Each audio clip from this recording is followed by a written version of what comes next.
The history of drawing is a really nice review of Western and non-Western artists, but primarily Western artists. And so here we go. So this is a just a drawing that I really liked. It's a study of a male head, and I thought it was just kind of interesting to look at. That's the only reason I really put it in here. Okay, so let's go to Michelangelo, one of the most respected artists in all of art history. You can see on the left that he's doing a number of different drawings in preparation for his figure of the Libyan Sibyl in the Sistine Chapel ceiling. And what's great about the history of drawing is that you can see the preparatory work that an artist does for major works. And I don't know if you can get any more major than a whole ceiling of frescoes. So yeah, it's kind of interesting to compare the final image of the Sibyl and what he was doing on the left. And here is the Sistine Chapel, which I was lucky enough to see very recently. And one of the interesting things about it is that that I learned was that, and maybe I've talked about this before, that the Michelangelo did a couple of panels, and then he got off the scaffolding and he realized that the frescoes weren't big enough to see. And so he changed how large he was creating these different panels, which I think is a really interesting story. Okay. And then this is a cartoon on the left. And a cartoon is a preliminary drawing, usually for a large painting. And what they would do is they would put little tiny holes around or in the lines, and then put the cartoon up against the plaster, or in this case, up against the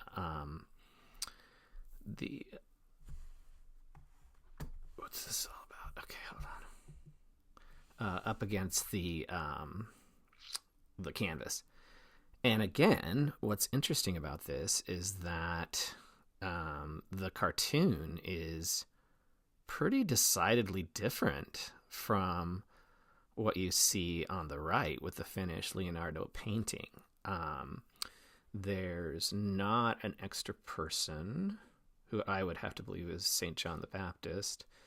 And then Anne is actually sort of her head is actually to the left, and the Virgin Mary's head is down to the left.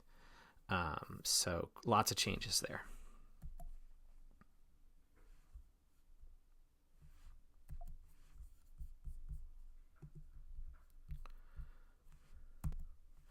Okay, so this is a work by Raphael on the left, and then some preliminary drawings. Oh, sorry, the painting is on the right. The preliminary drawings are on the left. And there's a new Raphael show currently at the Metropolitan Museum of Art that's getting a lot of attention. Raphael is seen as one of the most important artists of what's called the High Renaissance. So that's what. So it'd be in the latter half of the 15th century and the early part of the 16th century. And you can see, I can't see it very well because every time I do these recordings, the image is quite small. But try and find the older man on the right of the sketches on the left, and then try and find the boy as well. I just can't see it very well. All right. Now we're going to move to the Northern Renaissance, which has an incredible amount of detail. And this is just a fascinating work. This is by Jan van Eyck. It's Saint Barbara. Her claim to fame is that she was in a 3-windowed tower. So that's her attribute. And then here's another one, I think, by Van Eyck. Yes. Let's see. A man both in a drawing on the left and then on a painting on the right. And it's interesting to compare the two a little bit. The sleeves are quite dominant on the right. And then I wonder if that's a silver point. I think it is a silver point on the left. Don't quote me on that, but I think it might be a silver point drawing, which is always usually pretty beautiful. Okay, and then I put this one in here just for kind of kicks and giggles. This is Christ on the Mount of Olives with St. Jerome and St. Francis. And there's just all kinds of body language going on. Jesus is upset because his apostles promised to stay awake while he was praying in the garden. And obviously, well, at least very much so, the guy that's laying down is not awake. But yeah, there's just a lot of going on here. Lots of different figures. It's a really fascinating piece. And then I thought I'd put in this Grunewald study of the Apostle James or John. And I just thought it was a really well done, highly, just a really high skill is involved in creating something like this. So that's why I put it in there. Okay, and then we're going to go to Bosch. Of course, Hieronymus Bosch is considered to be one of the most fantastic, as far as like fantasy, artists of all time. We don't really know.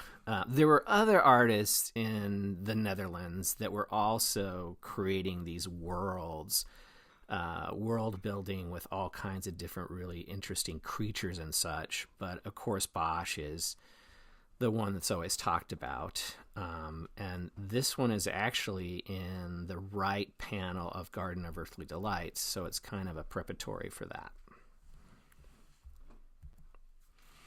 And then talking about other folks in the Netherlands that were creating these really unusual worlds, this is a work by Peter Bruegel. And yeah, there's all kinds of stuff going on here. Some of it a little bit disturbing. The creature down to the right corner is very interesting to me. I also like the large snail. I like the man in the bed that's being pulled by a curious figure. And then to the middle right, there's a group of people in boats seemingly drinking from something. Yeah.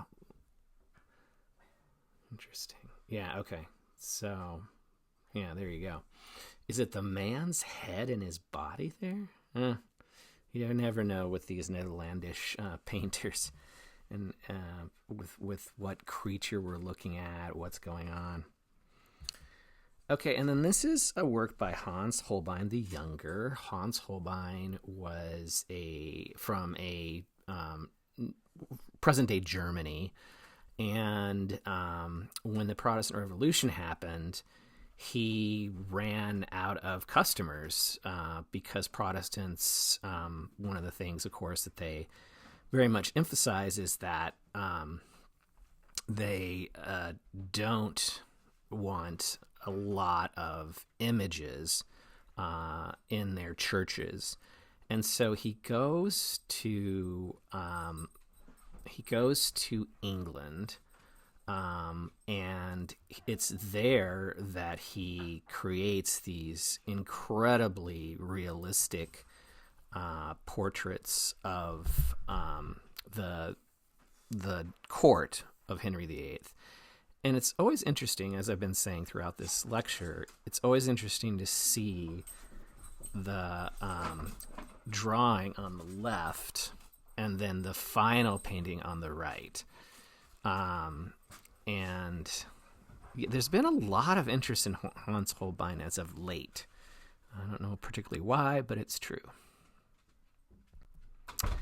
And then this is a work by Bronzino, who was a Mannerist, and the Mannerists were between 1523 and 1600. So right after the High Renaissance, which was 1490 to 1523, is the Mannerists.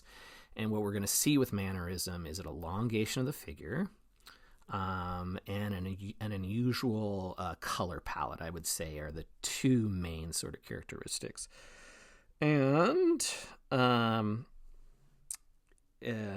the drawing, you can't see it, it's on the slide list.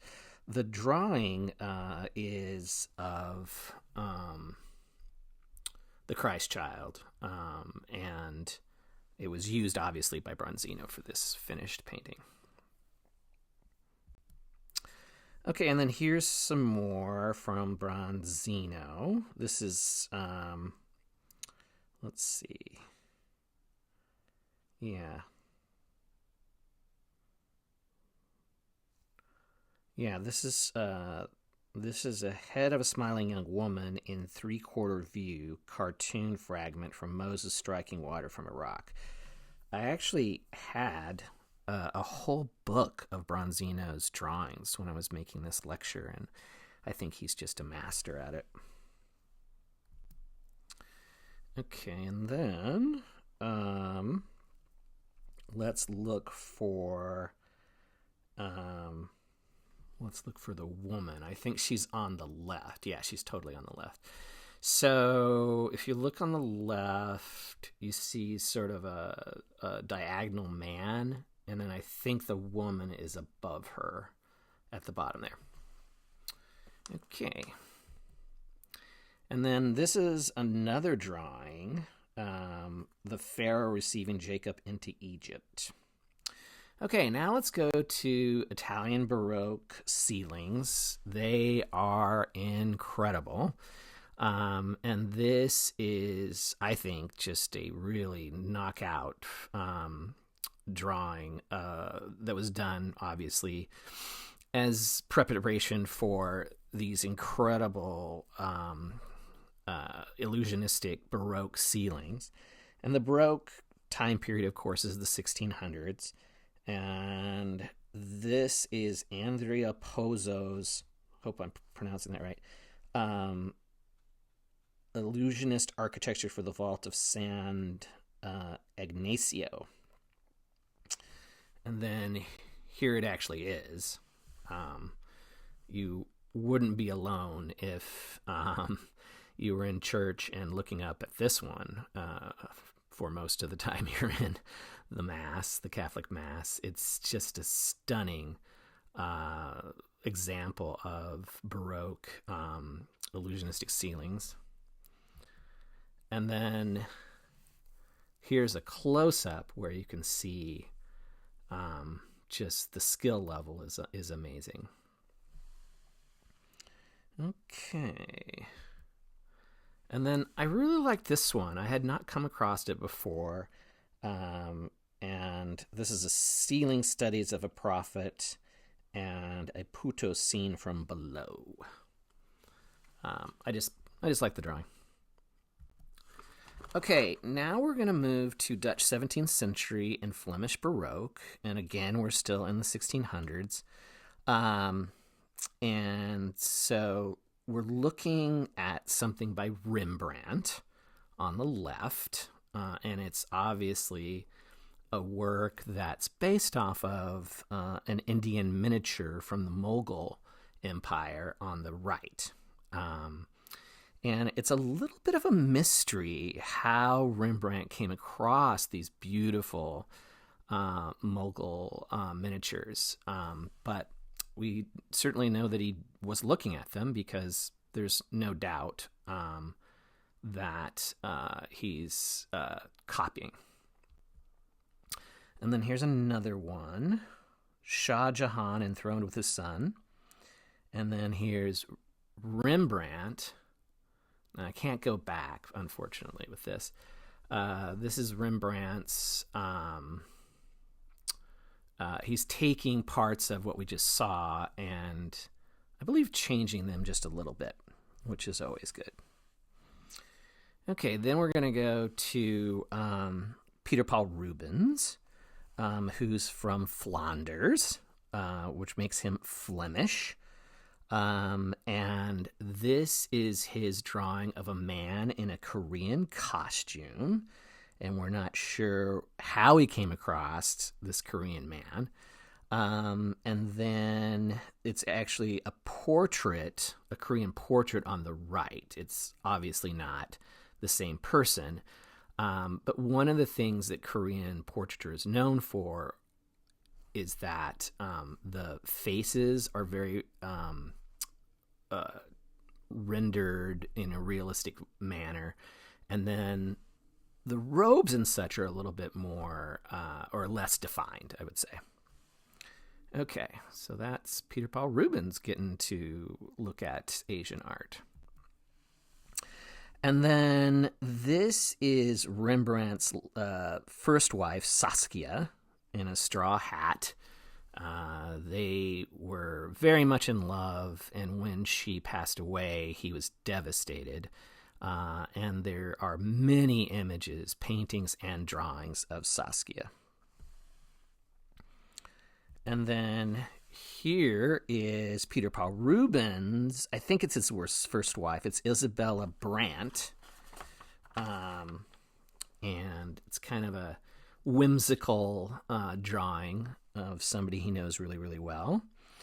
And then this is another one. This is called The Honeysuckle Bower. And obviously they are, this is, I think, his second marriage here. Or is it the same woman? I'll have to look that up. Yeah, so preliminary drawing and then a full-on painting, large two-person portrait, which Peter Paul Rubens was known for. He was quite the dandy. He was every bit as much an artist as he was a diplomat. He spent time in various different European courts, and it's no surprise that he has done a self-portrait with his wife in dressed to the nines. I just put this in here because it's a self-portrait by Carlo Meratti. And he should be in a shampoo commercial. Yeah.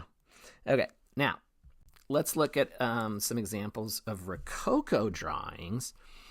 I maintain, and you guys have heard me say this before, that the Rococo artists were incredibly talented. Watteau and Fragonard among the greatest. And because the French court supported the Rococo style, which is with a lot of pastels and, sort of the subject matter is usually aristocrats out in gardens playing children's games, like you see on the right, the most famous Rococo painting of all time, which is The Swing by Fragonard. And then you've got Seated Woman on the left. I think that we tend to dismiss the Rococo artists because the art itself is not political. It's kind of vacuous, and I think that has I think that's unfortunate that they're, although I think it is changing a little bit, that they're not respected for their abilities because they always are working in the Rococo manner. Okay, this is probably one of the most famous political drawings of all time. This is by Jacques-Louis David, of course, the neoclassical painter of his age. And this is the tennis court oath, where the revolutionaries, the French revolutionaries, are basically promising to each other that they will go forward with the revolution. I think that's a good way to sort of narrow it down and summarize it. And then here is Jacques-Louis David's attempt to actually paint the tennis court oath. He never finished it. And it's interesting to see that before he puts on or has them clothed, he does these drawings that are the main actors in the nude. So it's a fascinating piece of work because it's showing you really the process of David. And then here is his the intervention of the Sabine women. You can't see it, but there is a drawing that's very different. Not as many people. Various different poses are different in this drawing on the slide sheet. But yeah, it's one of the reasons why it's not a perfect neoclassical painting is because it has a lot of background, which is typically not what you see in a neoclassical painting. It does have the horizontal composition. It does have the Greek or Roman story, and there's a lot of focus on male anatomy, but it leaves something to be desired with lack of depth. Okay, and then this is, where are we at? Yeah, okay, so now we're at Géricault's The Raft of the Medusa, and this is based off of a true event that happened off the coast of Africa. A French ship ran aground, and the officers got in a nice dinghy, but never were heard of again. And then all the sort of lower class folks were on a raft for many, many days, and it's an example of romanticism. Woman, man versus the sea or versus nature, and nature wins. Okay, you go from that to a very fun image of studies of cats. So you go from this really famous painting, The Raft of the Medusa, to something that people probably would never associate with Géricault. Okay, and then the last one we're going to look at is Delacroix's The Death of Sardanapalus. The infidels are about to take over this Islamic ruler's palace, and so he has everything put before him, and everything dies and goes up in smoke. All right, and then now we're looking at, and I've seen so many different ways of pronouncing this French artist's name. I'm going to say Ingres, but I've heard it pronounced different ways. And he, I think, is the most talented artist as far as drawing goes of the 19th century. Just amazing, amazing skill level. And so here is the Forrester family. And then this is Lady Glenbervie. And then another portrait here. So David Hockney, you guys might have heard this story before, who is still alive, a very, very famous pop artist, back in England now, not living in California anymore. He went to a show of this artist's work in London, and I think I saw it too because I was in England a couple times. And he thought that there's no way that Ingres could sketch so with such confidence unless he was using a optical device, a camera lucida. And there's no evidence. The only evidence is Hockney's belief that the sketches are just too perfect. But the camera lucida it's like there's a glass that is pointed towards the figure, and then the figure ends up being on the drawing paper through the mechanical through the mechanics of the camera lucida. But yeah, so Hockney believed he was using was so overwhelmed by this guy's talent that he thought Ingres was using an optical device. Okay, let's switch it up a little bit. Let's do an African American art timeout. This is a work by Charles White, Seed of Love. I have a friend who thinks he's the most talented, one of the most talented, if not the most talented artists of the 20th century. I'll go with that. And then this is a work by Adrian Piper, who's known more as a conceptual artist. So when I saw this, I was like, I should put this in here. And then this is a work by Julie Miretu, who has very, very large paintings and does work to prepare for those large paintings. She's recently become a little bit more monochromatic. If you look at her early works, there's just a lot more color. All right. Now we're going to go to realism. Unfortunately, I didn't get the self-portrait by Crosby in there. Oh, no, I did.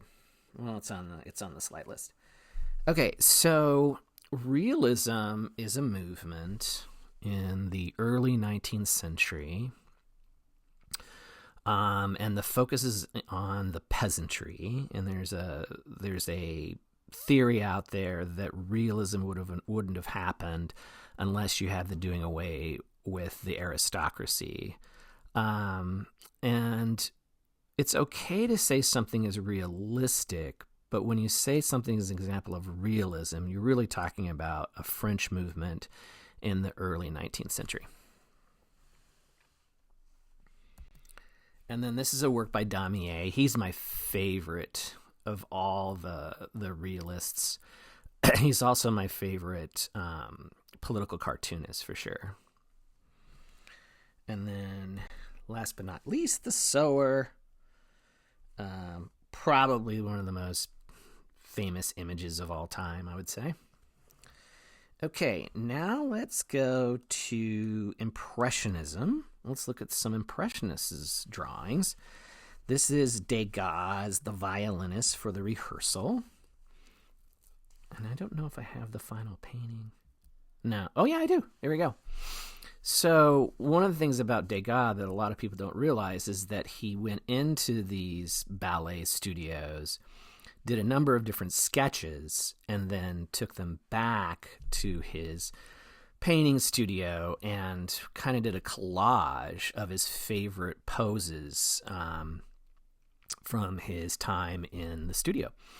So in other words, you're not seeing a straightforward painting of what he's seeing with his eyes as he has the canvas before him. And then here's something by Morisot, the most famous woman French impressionist. And then here is Zola, of course, one of the creators of the modern novel.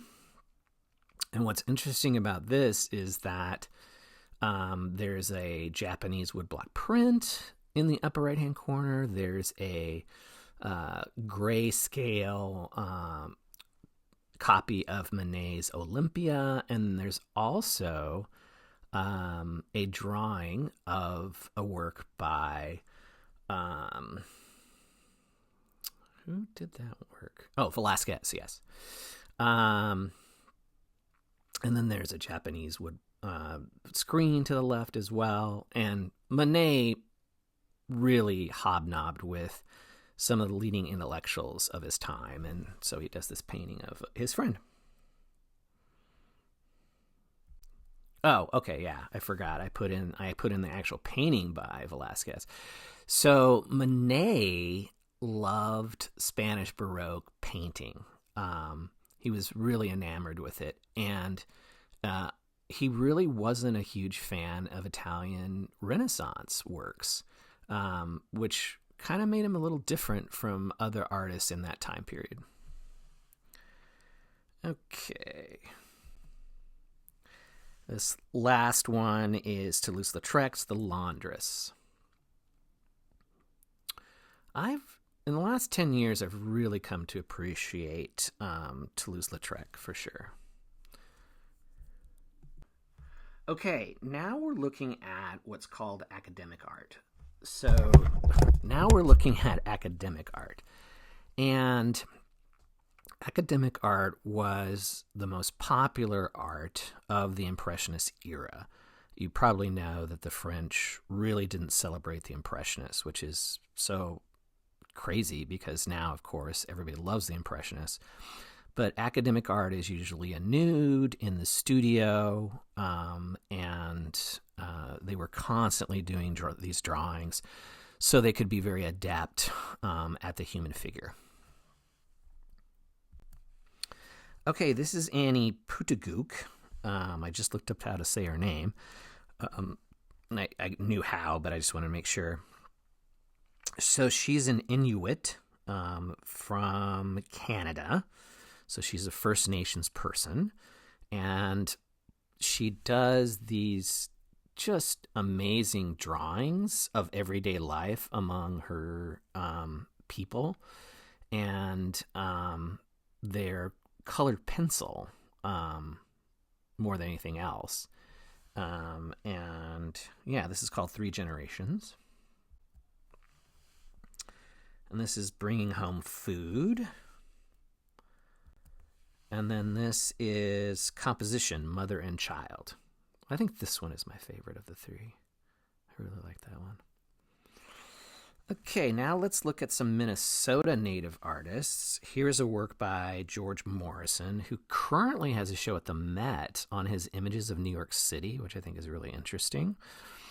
So he's an abstractionist, and he's one of our most favored artists, Minnesota artists of all time, for sure.